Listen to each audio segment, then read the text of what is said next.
Bismillahirrahmanirrahim. Aynalayın Allah'ım. Vatanımızı kabul et. Evletimizge bereke versin. Екі жасты бақытты етсін. Дастарханымыз берекелі болсын.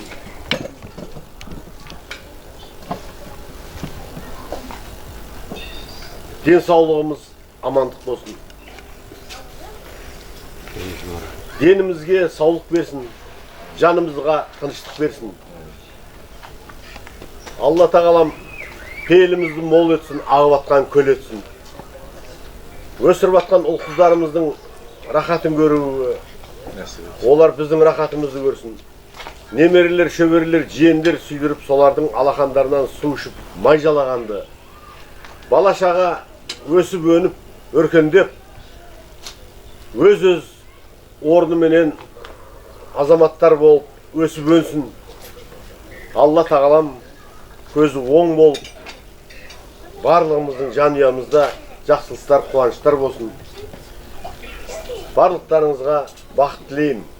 Аумин Аллахам. Әке, екеу ара біреу. Жоғардан екі жас бақыт. Қаған іш керек? Иә. Ол қалған соны? Міне еу. Іште кім? Біреу. Екеу. Ана қой. Йо, ана қалды ғой есі. Ана қой. Ол сендер шегіреймін. Келді әкетемін. Ол екеу қояды болды.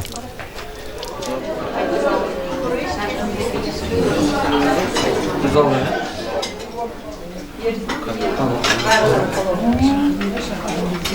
Lan biz bir alayım. İki var.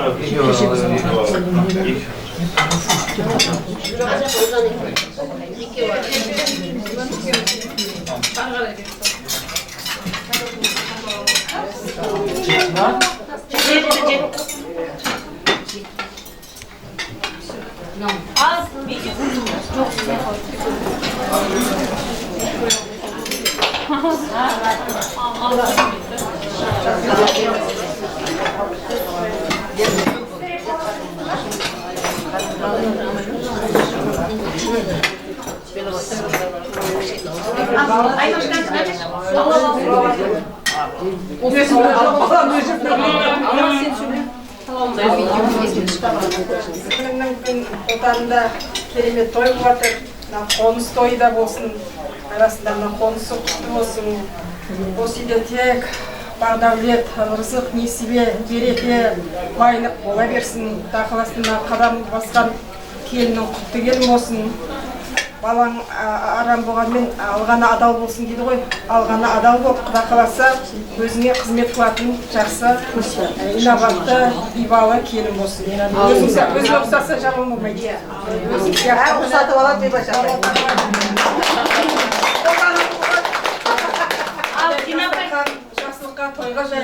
Құда қаласа жұғысты болсын, кім балалар үйленбегендері, қыздары ұзатпағандар, Құда қаласа той болсын, тек жастықтарда ауызбіршіліктен, уақытта осындайда жастықтарда жүре берейік.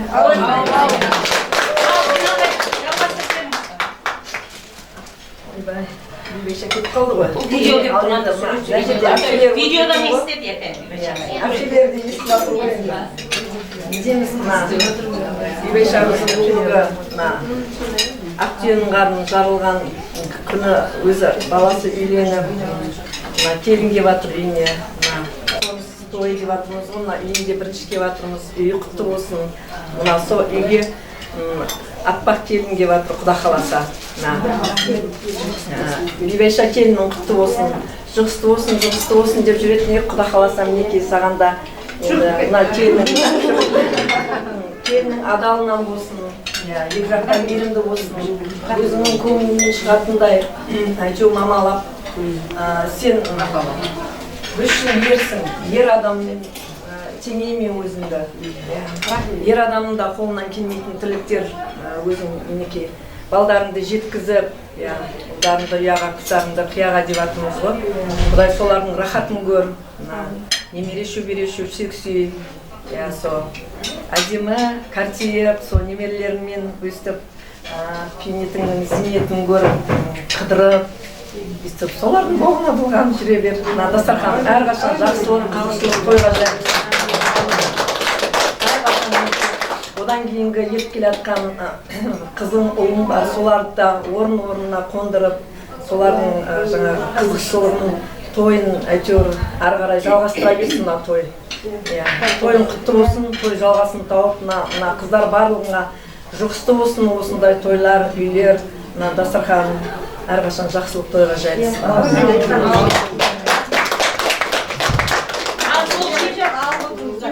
Soğusun ne isteyip? Cip var, çiğ var. Ceda, ben var. Al.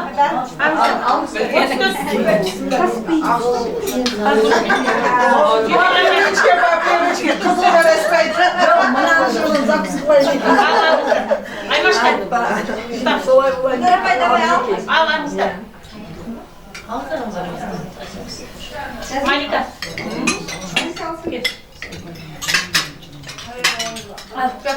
Al anızda. Kömürle pay aldınız mı? Ay biradarım bari bu apang nesini almayısın ben ne? Жұғысты болады сағанда. Негізі бекер айтылмай ма деймін да, жұғысты болсын, жұғысты болсын. Жұғысты болады деп. Стол басында ұйықтап жатқанда жұғысты болады деп. Жылды алып жатсыңдар.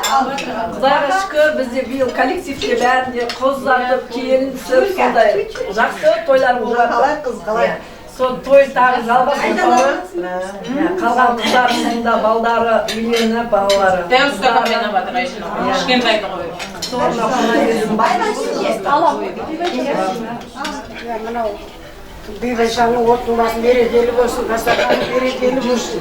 Мына түскен келінің құтты болып, аяғы өсіп өніп, еліне елеулі, халқына қалаулы болсын. Үлкенге құрмет, кішіге ізет қылып, Алла Тағала Бибешаның мына отанның бәрін қарадан мына спортсынға толтыра берсін айналып. Еліміз аман болсын, жұртымыз тыныш болсын. Көргеніміз той болсын, жүргеніміз той, чегеніміз тойдың еті болып, жүрегімізден иманымыз кетірмесін Алла. Бірден айт дейді сізде. Ай, мынау той әруақ тұрған тойға жайлы берсін. Осындай той жиында басымыз қотызды сіз кездесіп жүре берейік кәуменен. Ой, рахмет. Мынау екі жас бақытты болсын. Өсіп өнсін. Бибеша осы үйдің қара шаңғырақтың тірегі болып, Құда қаласа бұл алмас емес. Қызын ұзатып, ұлын тағы үйлендіріп, осы үйде әр уақытта тойға жиып келе берейік. Өмір жас ұзақын әр уақытта кең дастарханда кесіп, бәрдің осында тойға жете бердір. Аман болыңдар. Бибеша бүгін өте қуанышты күн, бәріміз қуанып жатырмыз. Дастархан жақсылыққа жайылып, мынау алмасымыздың үйленгенде қуанып, жүрегіміз жарылып, естіген күннен бала шағамен бәрі келіміз дейді ғой, алмасқа барамыз. Не дейміз, жастар бақытты болсын, келін адал болсын, Құда қаласа. Енді немере сүй, немере бақ, құда қаласа жылда келін тұрып береміз сол шілдеханасында сенің барлық жақсылығыңды бәріміз бірге бөлісейік. Құда көп болсын, осы жыл жақсы жыл болсын. Құдай қаласа енді біз апаларымызға рахмет, осы апалардың жасын берсін деп айтты сағанда. Жақсылық қой, тек қана жақсылық қой. Басқа еш жасай көрмей, денсаулығың жақсы болсын, мынау қаншама осының бәрі сен үшін келіп отырмыз ғой, бәріміз қызметтестерің келіп жатыр, көрші болып біз келіп жатырмыз, ағайын туыстан келіп жатыр. Бәріміздің жұбымыз жазылмасын, әрқашанда жақсылыққа тойға келейік. Тойға ұлассын. Алла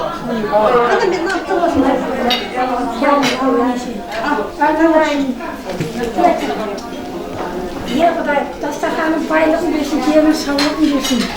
Еліміз қуатты болсын, күніміз шуақты болсын, бақытты дәулет болсын. Айналғаны бейбай сіңлім, жасың ұзақ болып, ананың жасы ұзақ болып, көрінің жақсылық болсын, бақытты дәулетті перзентті болсын. Келіннің елінде елеулі қалпына қаламын. Бақытты дәулетті қатарының қалды болсын. Бақ қалып, құдадан атадан амалға құлда қосасын. Аллаға. Келені жоғарылып, ортақтаны соншын ортақтанып. Келіменен Бибашаның баласына ойнасын, келені жоғарылып, ортақтаны соншын ортақтанып. Балам менен келін бірге жасып, ойнасы төсеуін. Бақытты дәулетті перзентті. Ата-бабаларға қолдап қосасын. Сіңлерінде бақытты дәулетті. Рахат көргім. Бақыт алып қалым.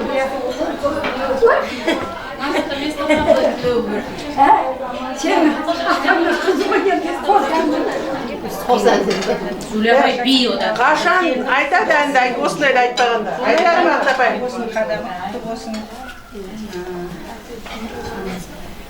Адалынан болсын, келін Құдай қаласа, немелері шөберлері болсын,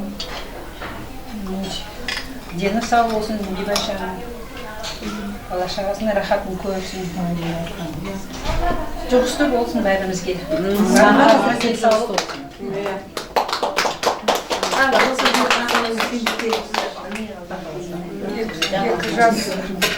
Бақытты болсын, үйде береке болсын, дастарханымыз мол болсын, бала-шағалар аман есен болсын, тойлары бақытты болсындар.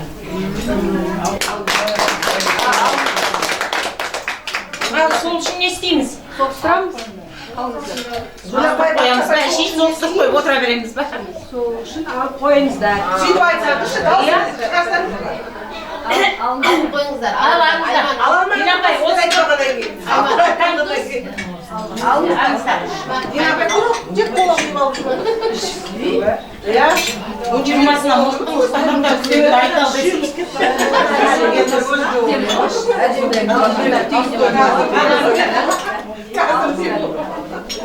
Бұл не деген қуаныш, бұл не деген бақыт.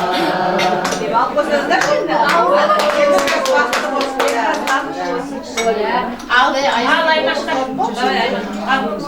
Тойымыз құтты болсын, Бибаша түсіп отқан келінің құтты болсын, бақытты болсын, өсіп өне берсін, үгірлі шүгірлі болсын. Жақсы тілектер айтылып жатыр ғой, соның бәрі періштенің құлағына шалсын. Дәулетті, сәулетті болсын, Құда қаласа, өсіп өне берсін. Бақ қарасын, қыды дарысын, осы үйде жақсылық тойлар бола берсін. Құда қаласа, соның қызылшылығына тоймай ойнап күліп жүре бер. Жақсылық тойларда келін түсір тағы да қыз ұзатсын. Құлықуасы болып, бәріміз жүре берейік. Бесік саламыз әлі, апа бесік саламыз. Немелері күймені жетектесін сіздер. Аман болыңдар. Тойға аласың. Құдай, көріндірі келін Бибаша. Рахатын болсын. Шөбелер сейілжімізде шөбелер. Кешкі күнінде. Кешті ме? Жүреден бар. Апамның сіңілері отыр ғой, сөйлесеңіздер. Бибаша түсіріп жатқан келінің құтты болсын. 2 жас бақытты болсын, өсіп өне берсін. Осы қызықтар әпшемен жеткен көрмеге ел өзің бар, бала-шағаң болсын. Елдері сау болсын. Алматы түсіп жатқан шығар. Жақсылық болсын да дастархан әрдайым жақсылыққа қойға жайылсын. Келесі жылы көзіміздің осындай шілдетін қойға жетегін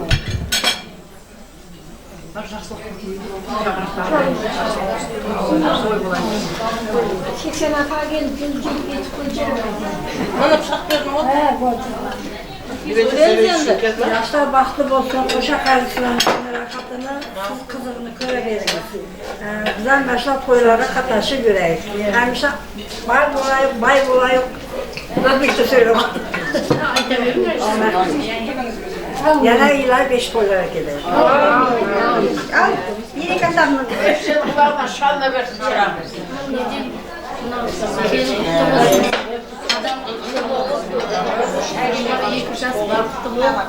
Siz kızını görüyorsunuz, güzel kalsa endi bir şunu mesut toy isteyeyim dep жүрөбүз жүгүрүп. Бар шаңызга жумуштуу болсун осундай той. Маған да жумуштуу болсун, мен де келин алайын. Amin. Al kızlar, basayım. Алмасымен келініңіз бақытты болсын. Сіз солардың рахатын көріңіз. Артынан болатты Айжанды күйеуге беріңіз, үйлендіріңіз. Немерелеріңіз көп болып, солардың қызығын көріп, дастарханыңыз әрдайым осындай жақсылықтарға, тойларға жайыла берсін. Той бастайды. Bismillah dep başlaydı. Toydum basam, köteler avuyun dep koydum basam.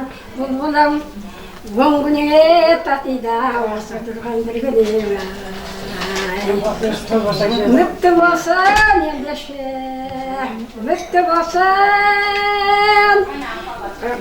Yekken tağda kıyıldım, tüptü basan. Toyum toyğalasam, toyğalasam, beybayşa toyum toyğalasam, kutlu bolsun bulbulam, gongune tatida olsa durgan türgenim.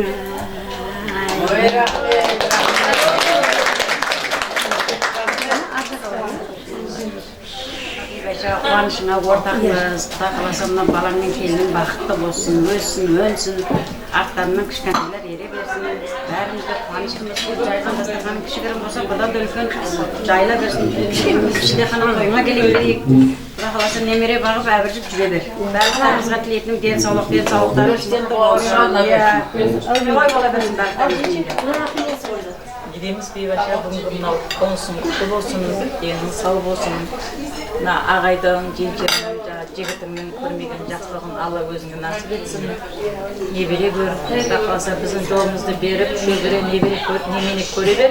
Мен шөбере көріп, Құда қаласа жастар бақытты болсын, еліңіз сау болсын. Жақсы тойлар бола берсін. Келін адал болсын. Адамнан берсін. Адамнан берсін. Құрметті ағайындар, Құда жекжат, бауырларым, бүгін мына біздің әулетте өте бір ақ түйенің қарны жарылып отырған жағдай. Аллаға шүкір кеше құдалықты өткіздік, құдалар жақта тойда өткізіп, сөйтіп ақ жарқын келінімізді үйге алып келіп, үйге түсірдік. Бұл біздің менің бақыт інімнің шаңырағы. Аллаға шүкір енді өмірден сәл ертерек кетіп қалды бауырым. Анарбек ағамның әулеті, Анарбек ағам да кетіп қалды өмірден. Енді бір аунап түскен шығар. Бұл біздің әулетте өте үлкен қуаныш, Аллаға шүкір.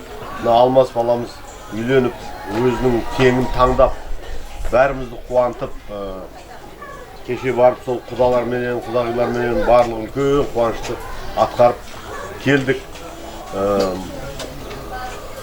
Менің тілегім осы екі жасымыз бақытты болсын. Осы екі жас бақытты болып, ертеңгі күні бізге немере, шөбере сүйдіріп қуантып атса, одан артық не керек? Бейбайша келінім жүрегі жарқын азамат, қожа елінің азаматы. Бұлар нағыз мұсылманның, діннің мұсылмандарға әр уақытта жүргізіп жатқан құрмет есептеледі ғой, Аллаға шүкір.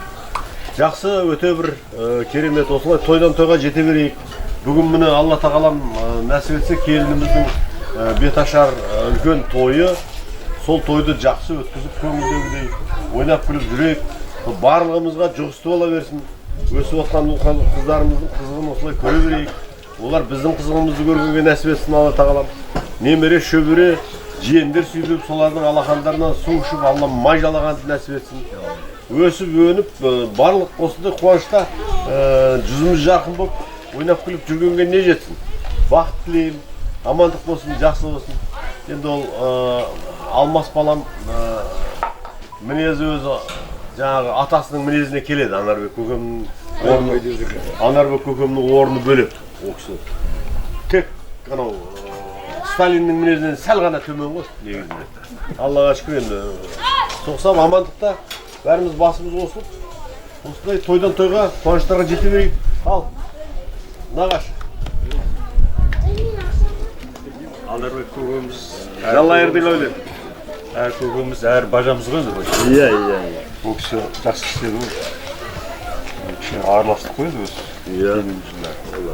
Ал енді Алдарбек көкеміздің енді келін түсіп, үлкен той болып жатыр, тойлар құтты болсын сіздерге.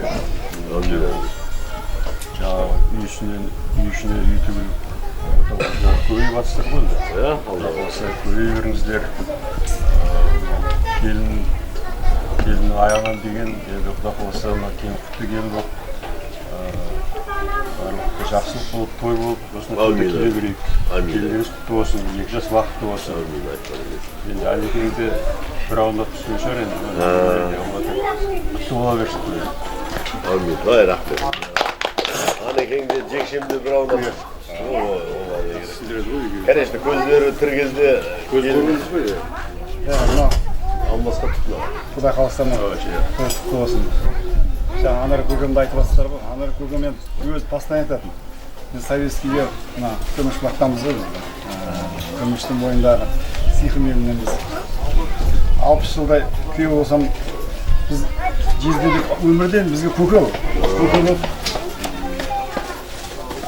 Өте қатты сыйлайтынбыз, өте қатты жақсы көреді. Мына жиенімізбен бала кезден бірігесіп, үйіміз ауылдың қасында көл бар кішкене. Сол жерге барамыз. Мен араларым ең кішкентай менмін. Мені ұрып тастап келеді. Сонда да бара беретін. Бара беретін мен.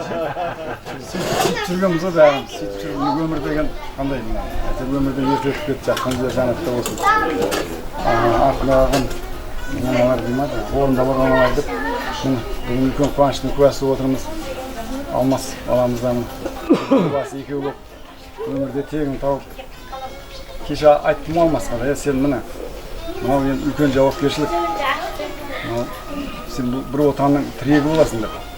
Қасындағы келіншегің сол тіректің жүрегі болады. Тірек қандай мықты болса, анау жүрек мейірімді болса, еш уақытта ешқандай проблема болмайды. Бәрі нормально болады, бәрі жақсы болады. Не дейді оны айтады ғой, бақытты бол, таудың төбесін іздеудің керегі жоқ дейді. Бақытты енді өздері еңбек етіп, өздері қолдарымен жинайды, маңдайын жасайды. Иә, жасайды. Аман болайық, сау болайық бәрімізде. Осындай той жұғысты болсын бәрімізге. Ұзағынан болсын, кеше құдаларда қада рахмет, жақсылап күтіп, ықылас ілтипаттарына рахмет құдаларына. Жақсы ел екен, керемет ел. Құдаларымыз 1000 жылдық болсын, солармен балдар өсіп өніп, бір тайпа ел болсын. Бақыт елін қарағым. Жақсы. Алмас бауырым, тойың құтты болсын, басың аман есеніңді бір қазақта қатайын бар, денсаулықтан мықты болсын. Осы дастархан жайылған, бұдан да үлкен дастархан тойларды жолға берейік. Есік тойда жолға бауырым, тойың құтты болсын.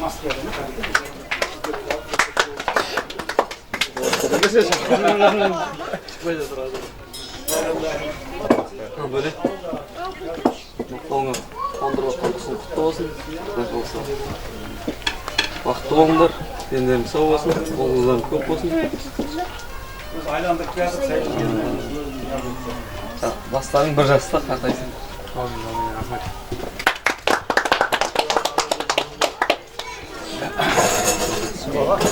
Olmaz doğru.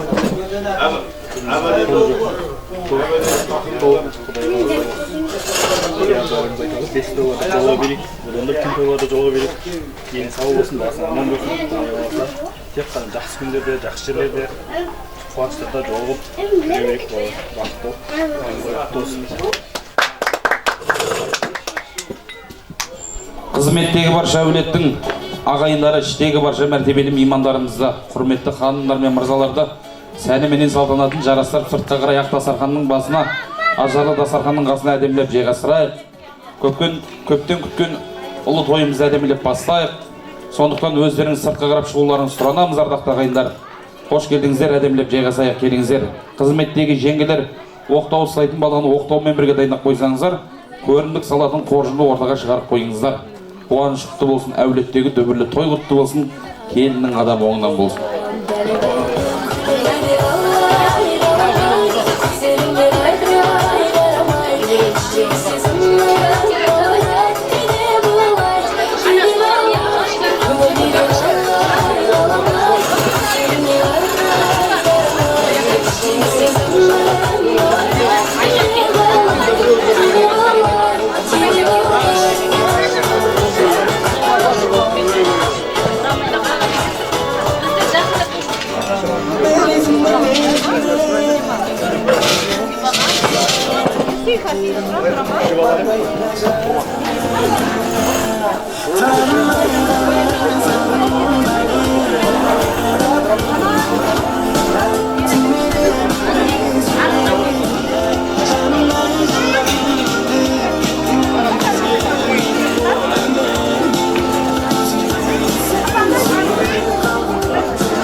Адалдықтан ақсамандар, жамандықты жатсанандар атартанға аман жеткен, қайырлы күн жақсы адамдарды бір қатырақ қол соғып құрмет жасап қойыңыздар. Той құтты болсын, ардақты ағайындар, жастар бақытты болсын.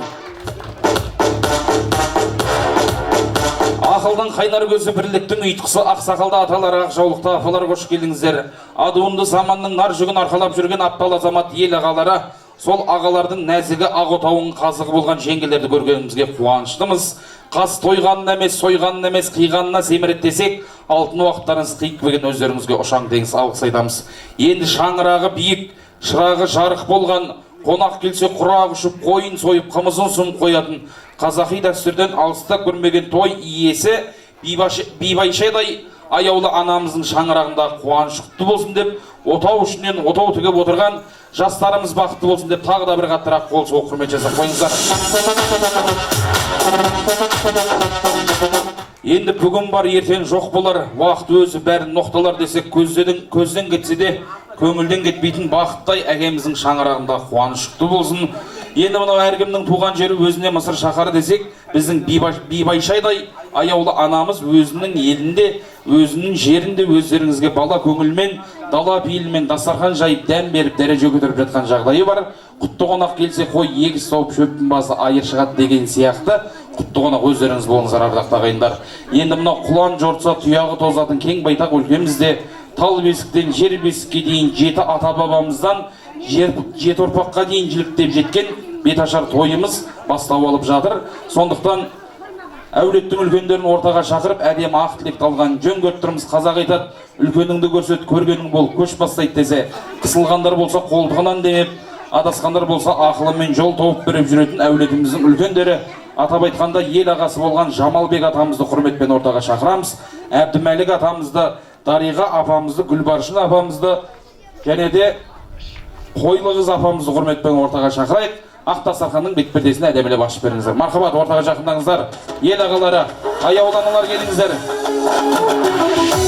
Күндіргі ойнатқан қазағым-ай, жыр термеген жүрегім жыр жазағым-ай. Рахмет. Апамдар отыра берсін болмаса, апамдарға микрофонды апарып бере салам. Ел ағаларын ортаға шақырайық. Екі көздің қатысы, сұлу сөздің сағасы, інінің жағасы, елдің ағасы болған ел ағаларымызбен ақ жаулығын шешпей әдемі тілегін арқалап келе отырған ақ жаулықты аяулы аналарымыз көргенімізге қуаныштымыз. Әулеттегі той құтты болсын көке, әдемі ақ тілек өздеріңіз болсын. Беташардың басын әдемі ақ батамен бастап беріңіздер. Мархабат. Құрметті қонақтар, нағашылар, ағайындар, бауырларымыз, көршілер, енді ол қалай айтсақ та осы бүгінгі біздің әулеттің дастарханының қонақтары өте ризамын. Біздің әулетімізде Анарбек ағамның әулетінде Аллаға шүкір үлкен қуанышты той болып отыр. Енді кеше барлық миссиямызды орындап, құдалыққа барып, тойға барып, Аллаға шүкір келінімізді шаңырағымызға алып келдік. Соны төлесі болып отырған сіздердің барлықтарыңызға алғысым шексіз. Айналайын келініміздің келген қадамына нұр бітсін. Осы бақыт інімнің шаңырағында үлкен қуаныштар бола берсін. Соның бәріне себепкер болып, куәгер болып, қызмет етіп, ойнап күліп, жүзімізден жарқын күлкі жойылмасын. Барлықтарыңыздың шаңырақтарыңызда осындай той думан бола берсін. Сол жақсылықтарға ары бері шапқылап жүре берейік. Мынау айналайын Бибайша келінім өзі ұрпағы таза азамат, қожаның руы қожа, елдің азаматтары. Қожалардың тарихы өте үлкен. Түркістанда Қожа Ахмет Яссауи бабамыздың кесенесі, сол кісінің бастамасы бар. Арыстанбап бабамыз бар, Сайран бабамыз бар. Өте әулеттері таза, мұсылман деген халқымыздың ең бір ғанибетті азаматтары. Сол кісілердің арқасын жалғастырып келе жатқан міне бізде бәріміз мұсылман азаматтарымыз. Құда қаласа міне ертеңгі күні осы шаңырақта шілдехана той болсын. Оған да келіп бәріміз қатысып, ойнап күліп жүре берейік. Барлығымыздың қуанышымыз, турасына келгенде жүрегіміз жарылайын деп тұрған жағдай. Енді кішкене өкінішті Анарбек көкем, Күлән жеңшем көре алмады. Енді ол да өмірдің несі ғой. Соқсап міне барлығымыздың жүзіміз жарқын, Аллаға шүкір. Осы шаңырақта әр уақытта той думан бола берсін. Жүзіміз жарқын болып, ойнап күліп жақсылыққа келе берейік. Есік әр уақытта ашық, Аллаға шүкір. Енді бүйтіп қарап отырсам, кішкене әулеттің үлкені болып қаппын ол. Осы дейді. Мынау Аллаға шүкір, аналарымыз отыр, жеңгеміз отыр мынау. Осы кісілердің денсаулықтары мықты болсын. Барлығымызға осы азаматтардың жасын бере берсін. Аллам қолдап 101-ге келейік. Күйеу 120 жылдық болсын. Алмас балам 120-ға келсін. Келініміз 130-ға келсін. Немере, шөбере, шөпшек, жиендер сүйдіріп, солардың алақандарынан су ішіп, май жалағанды Алла тағалам нәсіп етсін. Барлықтарыңызға тілейтінім, өсіріп атқан ұл қыздарыңыздың рахатын көргенді нәсіп етсін Аллам. Олар біздің рахатымызды көрсін. Әр уақытта аспанымыз ашық болып, осындай тойда басымыз қосыла берсін. Патшамызға сабыр берсін, халқымызға тыныштық берсін. Алла тағалам адасқандарға өз ақыл берсін. Соғыстан, апаттан Аллам сақтап, ойнап күліп, жарқырап жүргенге не жетсін. Көп сөйлеп кетті деп нетпеңіздер. Мен енді айта көрім, бар шын жүрегімменен көңілімдегі барлық нәрсені айтып отырмын. Барлықтарыңызға бақыт тілеймін, шаңырақтарыңызға. Қуаныштар болсын.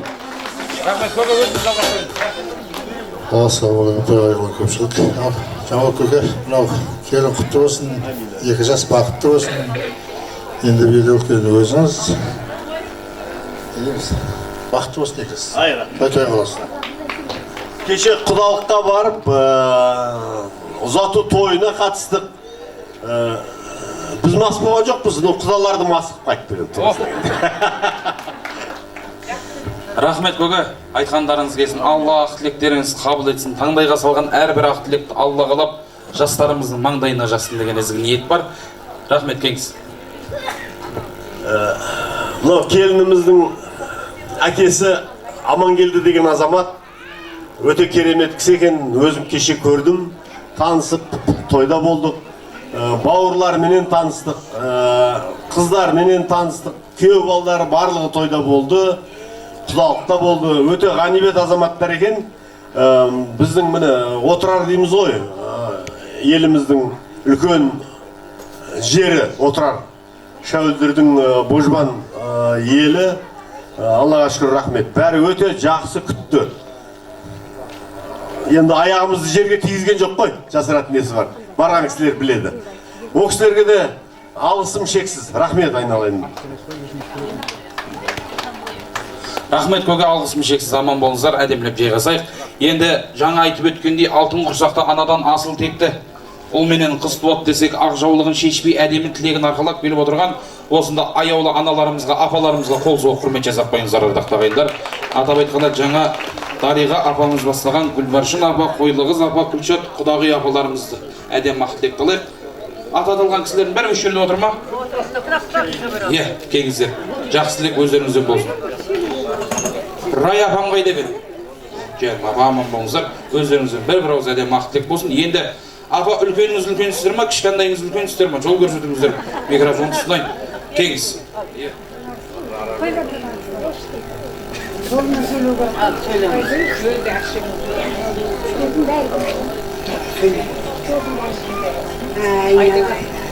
Жақынырақ ұстаңыз. Балтар тойлар тоғын, әр уақытта тоғын, перзесі берек, басымыз құтыла берсін. Арамызда сіз жоғаласын.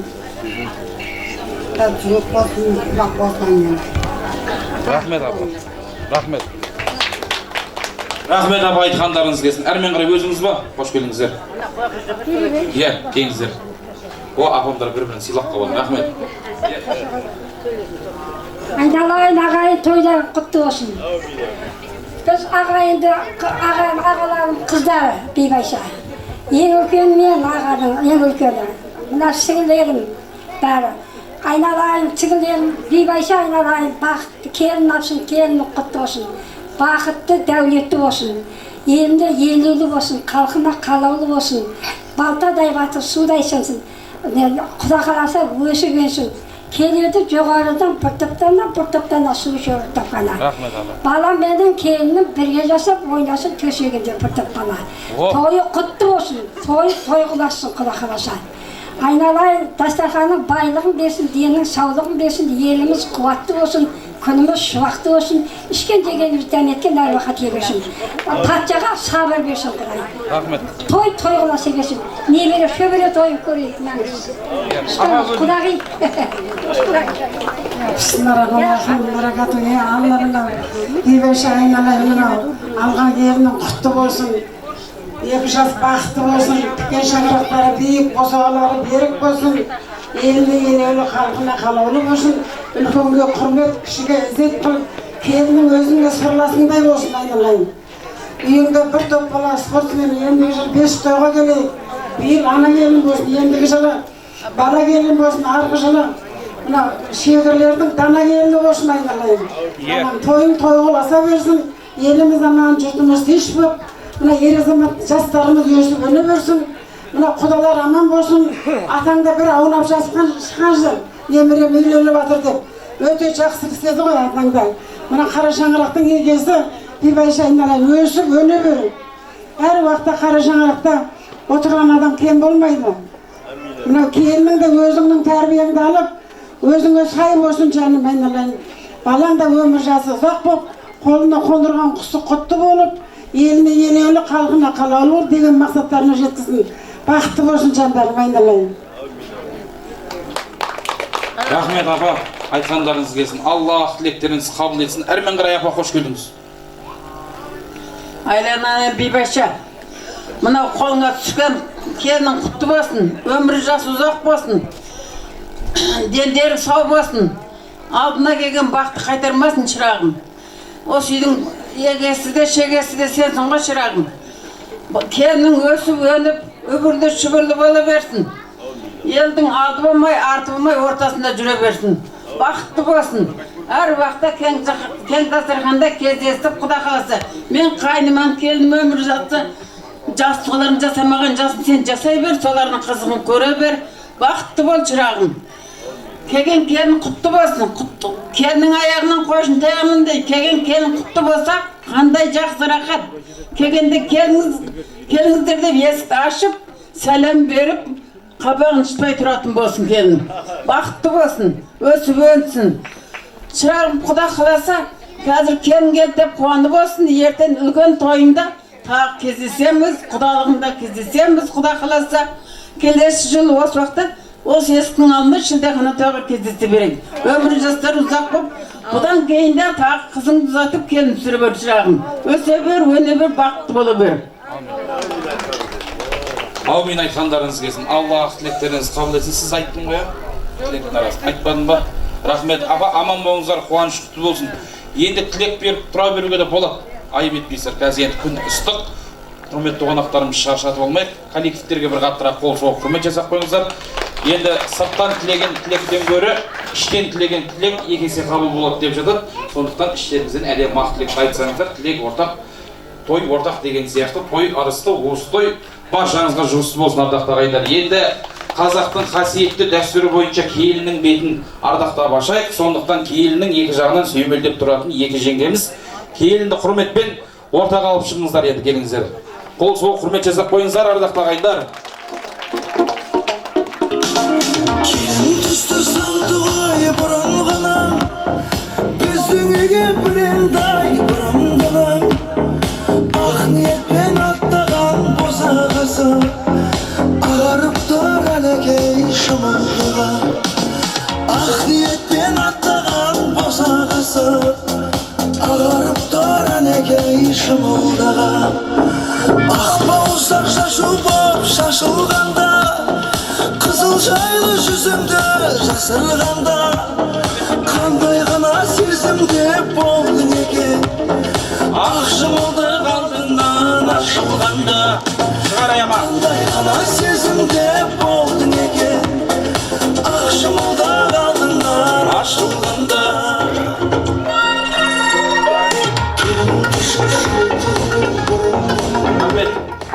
Ардақты ағайындар, келіндері сұқты болсын, келіннің қадамы оңынан болсын. Жаңа айтып өткендей көктен тілейсін, жерден өнесін деген сияқты, көктен тілегеніміз алда жерден берді, әулетімізге келін келді. Келіннің қадамы оңынан болсын, келінге осында отырған ақ жаулықта апаларымыздың жолын берсін, жасын берсін деген ізгі ниетіміз бар. Енді ардақты ағайындар, келіннің бетін әдемілеп ашайық. Хан тарихта қалады халқы менен, халық қалады дәстүрі салты менен десек, қасиетті дәстүріміз бойынша келіннің бетін әдемілеп ашайық, келінге әулетті әдемілеп таныстырайық. Мен қазір о деген кезде маған бір палау жеген адам ұсап, ет жеген адам ұсап, о деп баяғы ақындарды сал серілерді қолдағандай шабыт беріп отырыңыздар. Мен де күннің астында әйді қамайын. Ал бісміллә, Алла аузымызға жақсы сөз салсын енді.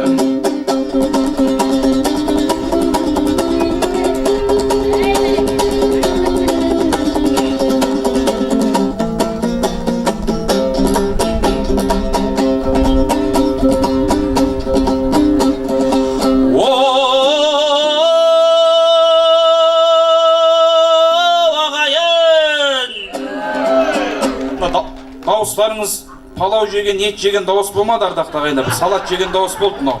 Ет жасырайын оны. Ет жеген адамса бәріміз бірге баяғы ақындарды сал серілерді қолдағандай, ей деп о деп шабыт шақырып отырыңыздар. Бұл репетиция басынан көрейік енді. Алмастың достары қайда улап шулап қояйық шабыт шақырып.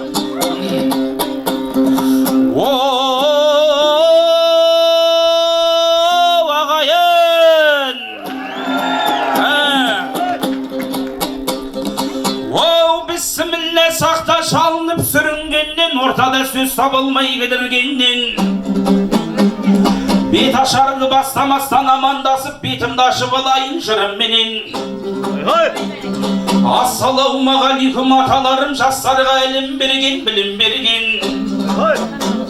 Армысың ақшаулықта аналарым, ұрпағының бәріне ғұмыр берген. Армысың осындағы ағаларым, бауырым үйленді деп бұрын келген. Жақсыма шайсаң міне жеңгелерім, ағаларым ашуланса күліп жеңген. Жалпы сәлем берейін жамағатқа, қуанып кеше келген, бүгін келген ай.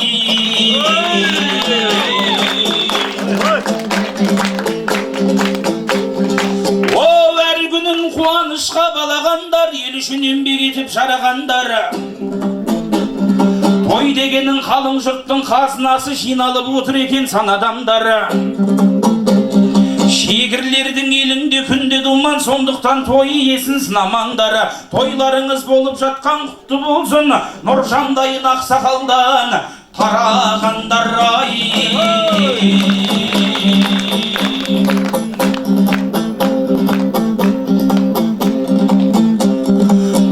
Біреулер үйленгенде міндет көрет, біреулер үйленгенде құрмет көрет. Расында ел алып үйлі болу Мұхаммед пайғамбардан сүннет боп ет. Негізі ел алған жақсы емес пе, жайлап кеп тұрмысыңда тірнектелет. Бір көрпенің астында сұлу қызбен жып-жылы боп жатқан дәу кім жеп көрет ай. О, тілерім алмас дейтін бауырыма, шаңырағың шайқалмай мықты болсын. Алмас ордаға шақырам. Алмасқа қол соғып құрмет жасап қойыңыздар. Алмасты ордаға шақырайық. Жұмыс құтты болсын, мен жаныма келіп тұрыңыз. Екеуміз біраз әңгіме қылайық. О, күліп жүріңіз, бұдан кейін постоянно күліп жүретін боласыз сіз. Қолыңызды көтеріп халықпен амандасып қойыңыз.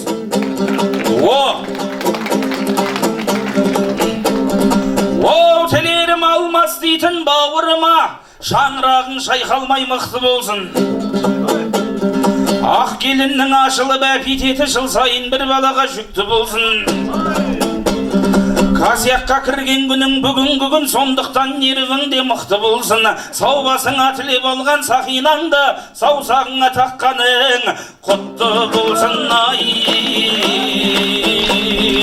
Жасыңыз нешеде, нешеге үйленіңіз? 28. Қол соғып құрмет жасап қойыңыздар.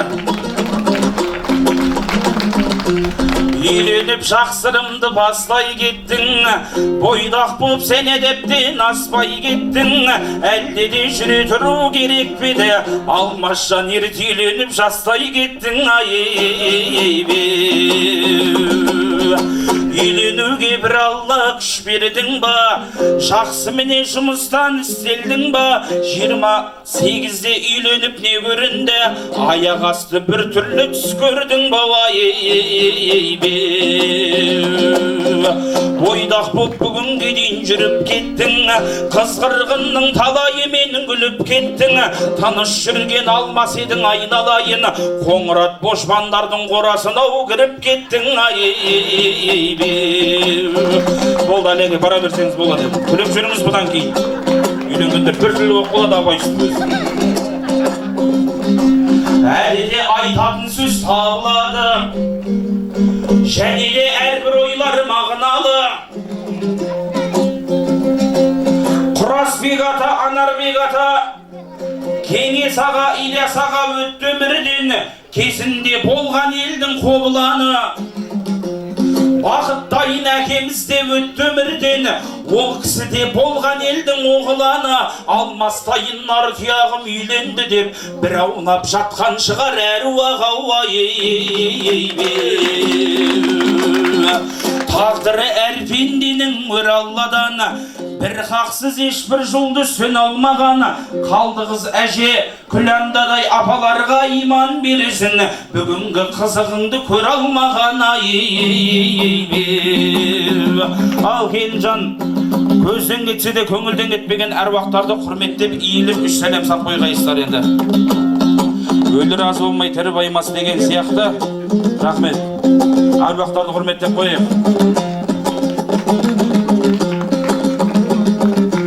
Ақынға қара сөзден өлең оңай, балыққа саяз судан терең оңай.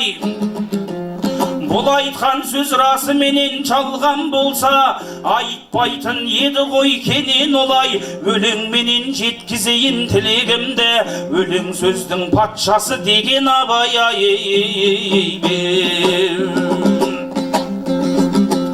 Ағайын барлығыңда ұнарсын деймін, дәл бүгін жұлдыз бағың жансын деймін.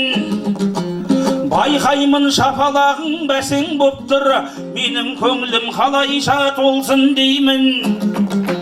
Маған да бір шабыт беріп қойыңыздар, нұр дәулет бүгін топты жарысын деймін. Шапалақ ұрмай отқан жігіттердің қыздары байға кетіп қалсын деймін. Шапалақ ұрмай отқан ағалардың машинасы от алмай қалсын деймін. Шапалақ ұрмай отқан жеңгелерді ағалар шапалақ бере салсын деймін. Шапалақ ұрмай отқан аталардың пенсиясы азайып қалсын деймін. Шапалақ ұрмай отқан әжелердің шалдары бір-бір тоқал алсын деймін.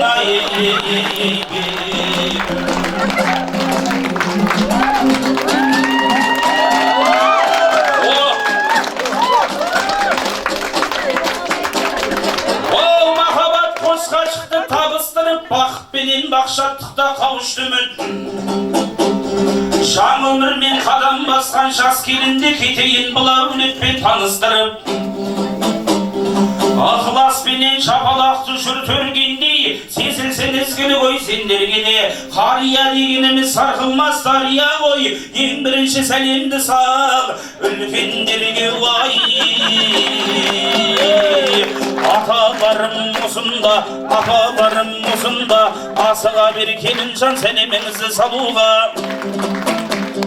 Дариғадай апаға, күлпаршындай апаға, қойлы қыздай апаға, Жамалбектей атаға, Жанардайын апаға, Әбдімәлик атаға, Ранодайын апаға, Қанатпенен Мираға, Айшадай құлағы, апамызға жұп сәлем, Айшадай құлағы, апамызға жұп сәлем, Күлшаттайын құлағы, апамызға жұп сәлем.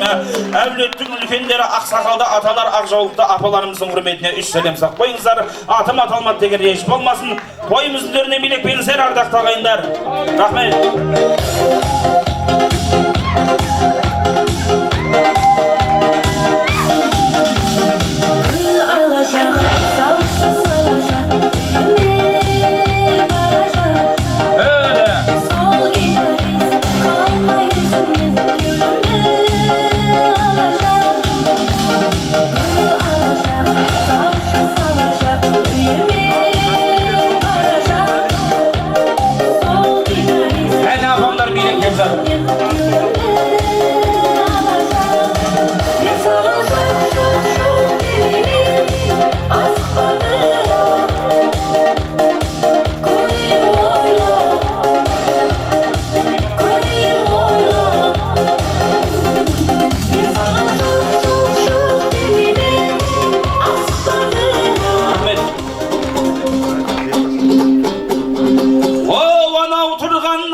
Қаншау кепті қарашы, жиені үйленіп жатқанда көрімдікке берері бір қарашы қаршамасы. Нағашылар ортаға бермен қарай қарашы. Үрбүкілдей апаға, кенжедейін ағаға, Гүлмирадай жеңгеге, Мирамбектей ағаға, Риммадайын жеңгеге, Бақытпенен баянға, Арсендейін нағашы, ортамызға қарашы, Назира мен Жұмайға, Нұрлан менен ырысай, ортамызға қарашы, баршамызға нағашы, ортамызға қарашы, Қайрат менен Гауһарға, Темірхандай ағаға, Күлбебейдей нағашымыздың құрметіне жұп сәлем. Әулеттің нарғасқан нағашылары атым аталмады, түсім сүрметтегі реніш болмасын. Тойымыздың төріне билеп мархабат келіңіздер.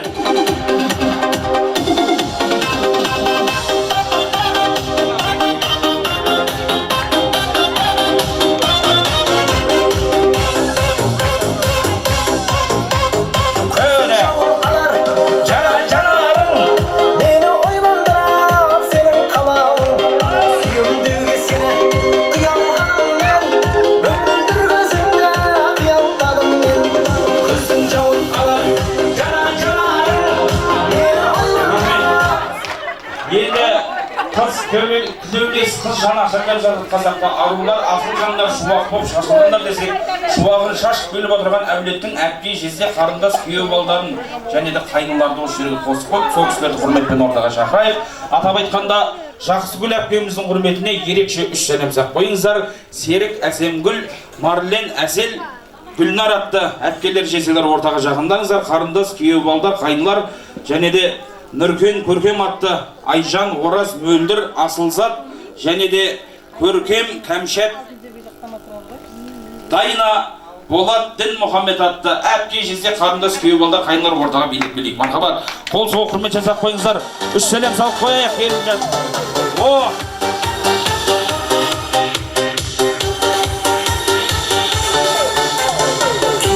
Рахмет, және де жалпы жиендермен бөлінбейтін бөлелер келіп отыр екен. Атап айтқанда Сержан бөле бастаған Меруерт, Талғат, Маржан, Мөлдір, Маржан, Айберген, Төрехан, Айдана, Гаухар, Өмірсерік, Рамазан, Жанна, және де Бағдат, Оразкүл, Күлән, Айпарша, Гүлбарша, Қуан атты Дәмеш, Дамира, Әлихан, Дәмен, Еңлік, Ерке атты баша бөлелер ортаға келіңіздер. Және де жалпы жиендер Бауыржан, жиен бастаған Алтынай, Бекжан, Әсел, Дәулет атты бөлінбейтін бөлелермен жиендерді құрметпен ортаға шақырайық. Атым аталмат деген реніш болмасын. Тойымыздың төріне билек ардақты ағайындар, келіңіздер.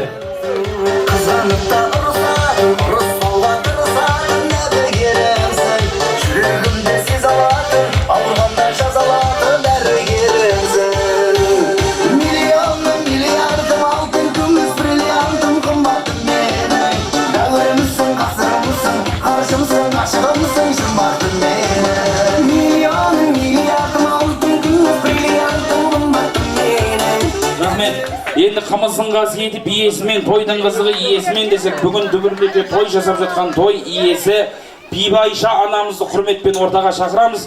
Бибайша апа ортаға билекпен шығын. Бүгін той, бүгін қуаныш, ортаға жақындайық. Апама қол соғыңыздар. Соны, мен жаныма кеп тұрмыз.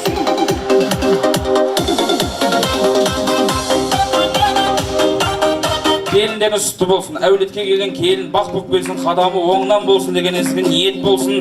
Келін келді дегенше бақыт келді десейші, немерені сүйетін уақыт келді десейші деген қазақ. Алла қалап, немеремен шөберенің қызығына тоймай, жадырап жайнап жүре беріңіз.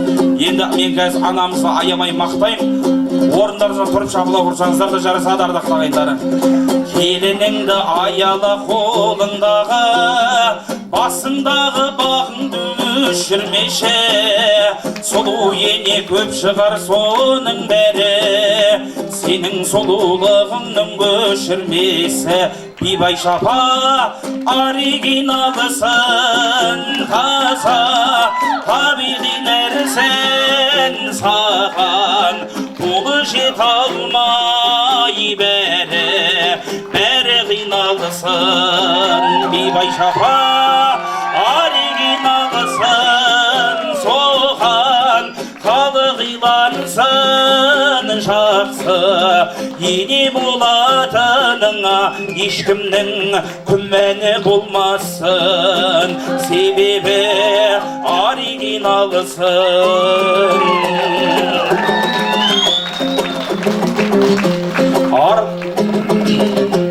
Көңілді құлазытпай күз секілді, ақындар арнап айтар біз секілді. Бибайша апа қуаныш құтты болсын, бұйырса келер жасың 100 секілді.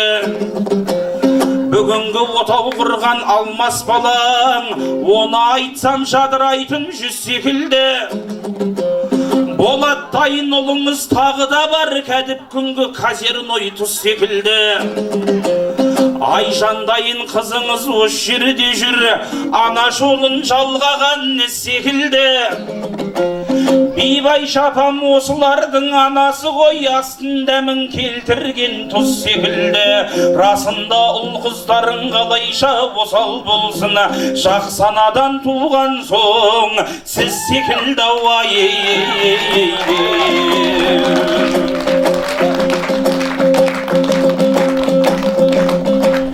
Өнердің сара жолы ұзын екен, сол жолдың айдыны мен жүзіп өтем. Алмас ұлың шегірлердің ізі мекен, Бибайшанам тектілердің қызы мекен. Ағайынмен сыйластықты өшірмей келе жатыр, ағайындарға сезімі түзу екен. осындай мақтау сөздер айтқан кезде анамыздың құр тұрғаны қызық екен банкіге салсаңшы, банкіге. Сіздер аямай үш сәлем сақ қойыңыздар, апамыз аман болсын. Болды, қызметке бара берсеңіз рұқсат енді.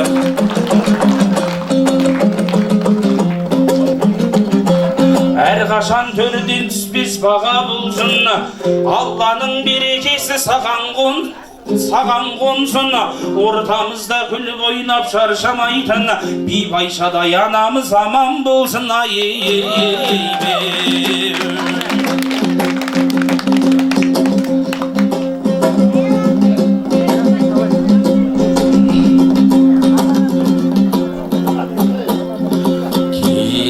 Келін шаршама, ол аяғын талса да, иіліп сәлем бере қой коллективтің баршаға. Миллион қол қайда, асқырып қошеметті ұрсаңыздар болмай ма? Бүгінгі келіннің беташар тойында коллективті ортаға шақырсам болмай ма? Коллективтер билеп келсеңіздер болмай ма? Бибашадай аяулы анамыздың барша ұжымдастары коллективтері, атап айтқанда Күлипа ханым бастаған Дина, Алма, Гүлнар, Жанат, Маржан, Айжан, Ұлжан, Забура, Жанат, Мира, Камила, Бақыт, Ғазиза, Айман, Мирамгүл, Малика, Балжан, Жұлдыз, Түйгіл деген апайымыз болсын. Түймегүл апайымыздың құрметіне үш сәлем сақ қойыңыздар. Және де Әсем ханым, Зулия, Жазира, Айгүл, Жанар атты барша ұжымдастар ортаға келіңіздер. Және де жора жолдастар Бағила, Гаухар атты, Сабыржан, Салиха атты барша жора жолдастар ұжымдастар ортаға келіңіздер. Атым аталмады, түсім түсірметтегі реніш болмасын. Билеп. Сіздер үш сәлем салыңыздар.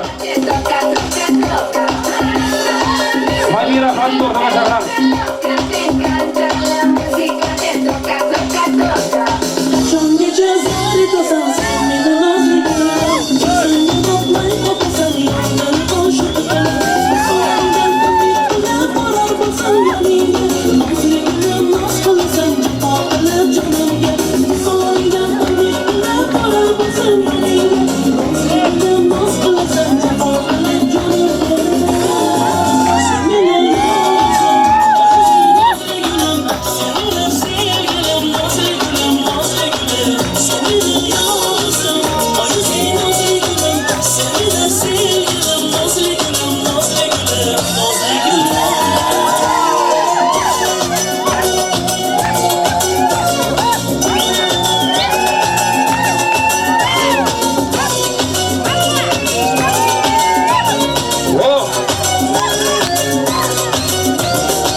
Болсын, қол жол құрмет жасап қойыңыздар, аман болыңыздар. Тойда ерекше ат салысып атқан ұжымдастар аман болсын. Сіздердің де шаңырақтарыңызға тура осындай қуаныш той болсын деген ниет болсын. Рахмет. Енді ортамызға келіннің барша қайынаға абысындарын, көршілерін ортаға шақырайық. Атым аталмады, түсім түсірметтегі реніш болмасын. Барлығын той кіршіктеп қабылдайсыздар. Қайынаға абысын, көршілер Сапарғали, Гаухар бастаған Ратбек, Мадина, Сабыр, Жанар, Марат, Гүлмира, Фазылбек көкемізді, және де Елмира, Саттар, тағы да бір Елмира, Ергін, Гүлзира, Ербол атты барша қайынаға абысындар ортаға жақындайық. Және де көршілер Хуснабад апамызды құрметпен ортаға шақырамыз. Және де Фарида, Әл-Тайыр, Абдықайым, Жадыра, Мұрат, Гүзал, Мұхаммед, Наргиза, Рауан, Раушан, Жақсылық, Нұржан, Ұлжан, Тимур, Мөлдір, Әсем, Аяла, Ұлдана, Мирас, Зафар, Самандар, Сарбиназ, Адина атты барша көршілер атым аталмады, түсім түсірметтегі реніш болмасын. Тойымыздың төріне билеп мархабат, келіңіздер. Қоншылар аман болсын.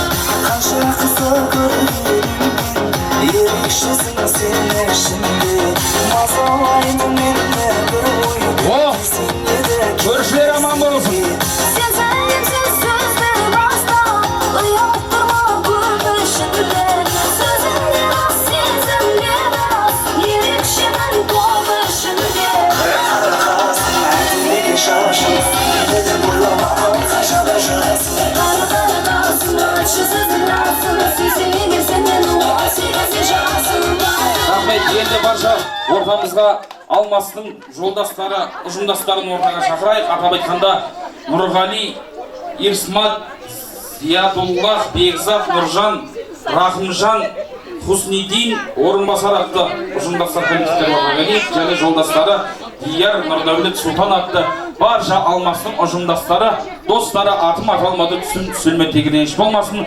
Қойдың төріне билек-билек сіздер үш сәлем сап қойыңыздар. Мархабат, ал келіңіздер.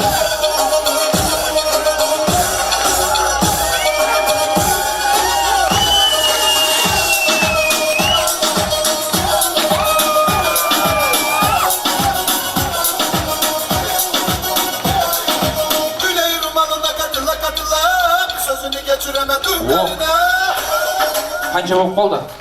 Мен 20-дан бастап санадым ба? 30 ба? 40 мың теңге салып қол соғып құрмет жасаңыздар. Рахмет. Назар салып отырсыздар біздерге, ем қойдыңдар бала салған іздерге.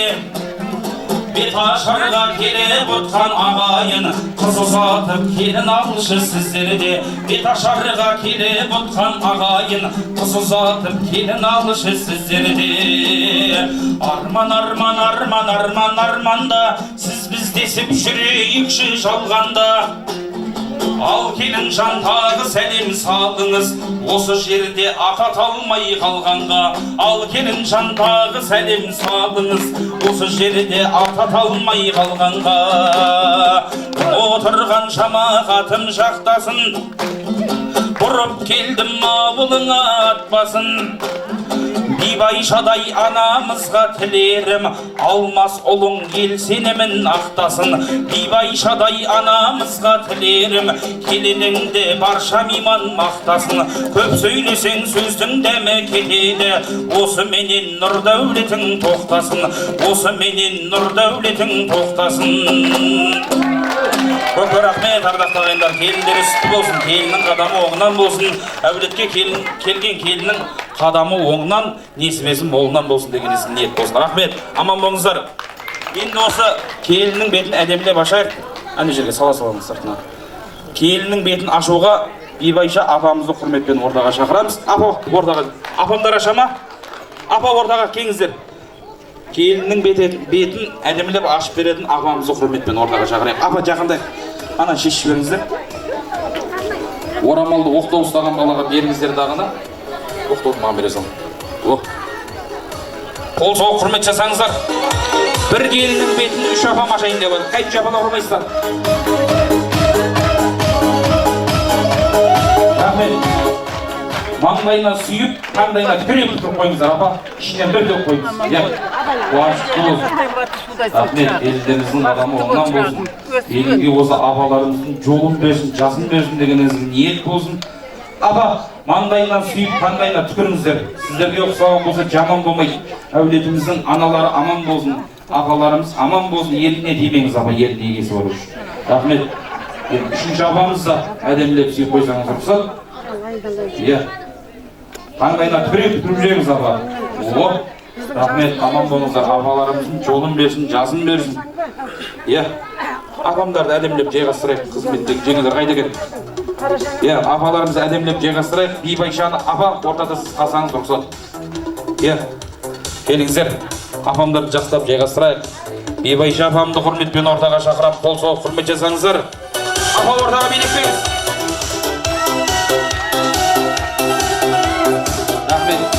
Жұрттың бәріне келінге түкіртіп алып, енді өзіңізді бір түкіріп сүйіп қойыңыз.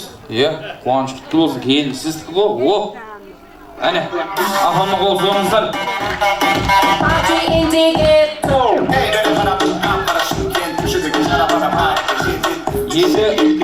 кухняға мүлдем жоламайым деңіз дағына оқтауып бере саңыз егесіне. Қол соғыңыздар. Рахмет, аман болыңыз, апа, қуанышты болсын. Енді келінді ортаға апшырыңыздар. Алмасты ортаға шақырам. Алмас қайда екен? Алмасты ортаға шақырайық. Ортаға жақындайық. Рахмет. Алмас түнімен ішкен бі? Настроенші жоқ. Көріп жүрсеңіз, бүгін қуаныш, бүгін той. Жастар бақытты болсын. Абаймен Тоғжан десін, Естаймен Қорлан десін. Қосылған шын ғашықтар бізде де болған десін Алла қаласа. Жастарымыз бақытты болсын. Ат тұяғын тай басар, жақсының ізі жалғасар деген сияқты осы бақыттай әкеміздің ізін жалғастырып отырған алмас ұлдарыңыз, Болат ұлдарыңызға қол соғып құрмет жасап қойыңыздар. Қуаныш құтты болсын, әулеттегі дүбірлі той құтты болсын. Енді Алмасқа бір сұрақ қояйын ардақты ағайындар. Оны бәрі қояды, мен де бір қойып көрейінші қандай болады екен. Келіншегің қандай құсқа теңейсің? Қош сөйлей алмай қалған. Қандай құс? Аққу. О, аққуға теңеймін дейді. Мына кісілердің бәрі уақытында аққу болған. Сізші? Бүркітке теңеймін дейді. Қайып жапалап ұрмайсыздар. Апа, бірақ дегенмен де аққу менен бүркіттің аспанда ұшып жүрген бірінші мәрте көрдім. Жастар бақытты болсын. Келінге последний бір сұрақ қояйын. Жан-жағыңыз Алмас қай қолын көтерсін? Оң қолын көтерсін дейді. Оң қолыңыз көтеріңіз. Алғаш күннен бастап әйеліңіздің айтқанынан шығамаған күніңіз. Жастар бақытты болсын. Рахмет. Енді біз қазақ батамен таңымызды атырып, батамен кешімізді батырған халық болғаннан кейін, апа, осы жастарға әдем батаны алайық. Жаңа ортаға шыққан аталар ортаға жақындаңыздар, е. Қос атамызды ортаға шақырамыз. Жамалбек атамыз бен Әбдімәлік атамызды ортаға шақырайық. Апамдар жаңа аямай тілегін айтты, келіннің бетін ашып берді. Апамдарға разымыз. Рахмет, аман болыңыздар.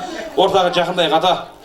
Бата бақыттың бастауы деп жатады. Өздеріңізден жастарға жақсы бата болсын. Білек көтеріп қол жайық. Илаха әмин. Амин. Мына батаның өзі бүгін кеше түнде ғана туды өмірге. Мен енді кішкене ақсақалдар қатарына келіп қалдық қой, жасыратын несі бар. Соның өзінде көп нәрсеге мән бермейді екенбіз. Қанатбегініме рахмет. Ай, құдалыққа барасың, тойға барасың, бата дайында деп, осыдан 10 шақты күн бұрын маған ескертіп, Аллаға шүкір, батаны өзім құрастырып жететіндей сонда жадыға келіп жатырмын. Жасыратын несі бар. Бисмиллахиррахманиррахим. Айналайын біздің әулетке жан жүрегімен, ақ ниетімен, жарқын жүзімен, әдемі көркімен, таза тәнімен, бар сүйіспеншілігімен, мол ниеті несібесімен босағамызды аттаған келініміздің қадамына нұр жаусын. Ақ орамал көрік болсын, көп ұзамай жерік болсын, жыл сайын бесікті болсын, керегелерің қолаға, шаңырақтарың алтын менен күміске толсын. Іші толған бала болсын, ұлың өсіп елімізге пана болсын, қызың өсіп дана болсын. Алла тағалам алмас балам екеуіңе дүниедегі бар жақсылықтарды нәсіп етсін. Раббана атина фи дүния хасанатан, ва фил ахирати хасанатан, ва қина азабаннар. Аумин, Аллаху акбар. Рахмет айнар. Аумин, ата рахмет айтқандарыңыз келсін. Енді өзіңіздер қосыласыз ба? Адам қосылам деп жатыр. Рахмет, аман болыңыздар. Аталарымыз аман болсын, жастардың өміріне азық тірлігіне қазық болып әдемі бата берген ақсақалды аталарымыз аман болсын. Аман болыңыздар. Рахмет, әдемлеп жайғасайық. Баталы болса, қарт қадірлі тұрақты болса. Тілеуімді нетіп бір. Рахмет. Рахмет. Баталы болса, қарт қадірлі тұрақты болса, бақ қадірлі деген бастарыңыздан бақ, астарларыңыздан тақ кетпесін деген ізгі ниет болсын. Рахмет. Апамдардан бата беретіндер бар ма? Апамдар қосыламай дейді. Қосыластыр ма? Рейш жоқ па? Рахмет, апа, аман болыңыздар. Келіндеріңіз құтты болсын. Келінге осы 4 апамның жасын берсін, жолын берсін. Сіздердің жастарыңыз берсе, келін еш уақытта жаман болмайды, апа. Рахмет, аман болыңыздар. Қуаныш құтты болсын. Беделі 5 атанға дейін жүк болатын Ақсартау әкеміз, бақыттай әкеміздің шаңырағында тек қана қуаныш болсын, той болсын деген ізгі ниет бар. Келіннің қадамы оңынан болсын. Енді жастарды үйге әдемлеп жайғастырайық, қалғанымыз ортаға биге шығайық. Келіндеріңіз құтты болсын, той ырысты, осы той баршаңызға жұғысты болсын, ардақты ағайындар. Мархабат, көңілдірек билеңіздер.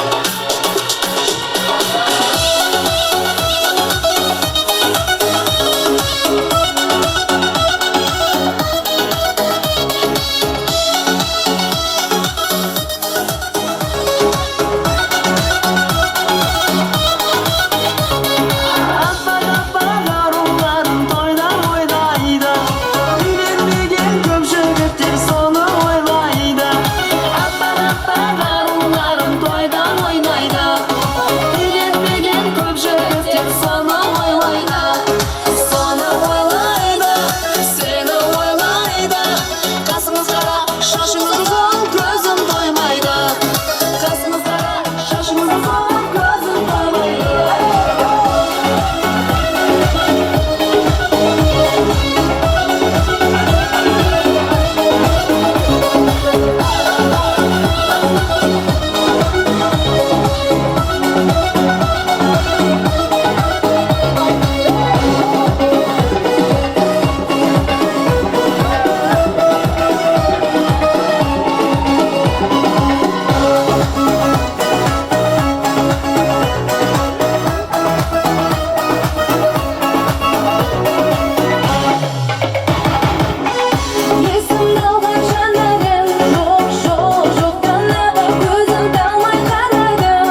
құшақ жаямын кетпедірсің жанымнан сенсіз өтер баяу күн солай аяулым саған құшақ жаямын кетпедірсің жанымнан сенсіз өтер баяу күн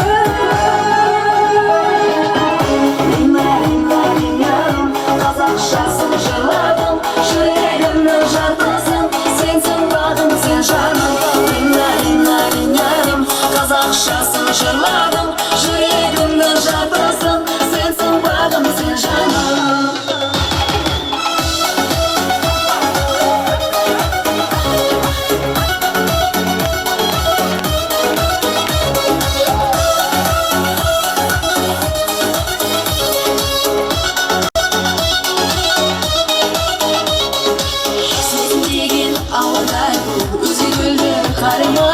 менің жүрек сендік жүрек бұл үшін бағалар саған қолдан созып тұрдым күнде бір хат жазып тұрдым жараламай өтем деді нәзік жаным нәзік тағы да бір екелеші жаныма жақындап тез ағыны байқамай өкіндіріп өтемеші жаным тағы ойлама жүрегімді ойлама ойыңда білімімді шағына бағытта болайықшы таққаным бұл өмірде ойлама жүрегімде ойлама ойыңда білімімде шағына бағытта болайықшы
көргенім ерекшесің сен ішінде мазалайды мені бір ой кезіңе де келесіңде сен сәлемсіз сөзді бастау ұяттырма көп ішінде сөзіңде рас сезімде рас ерекшемін көп ішінде қасың әдемі екен шашың сүйді деп ойлама алғашқы жасың қасың баршы сөздің расың сүйсең егер сен мені он сегізде жасың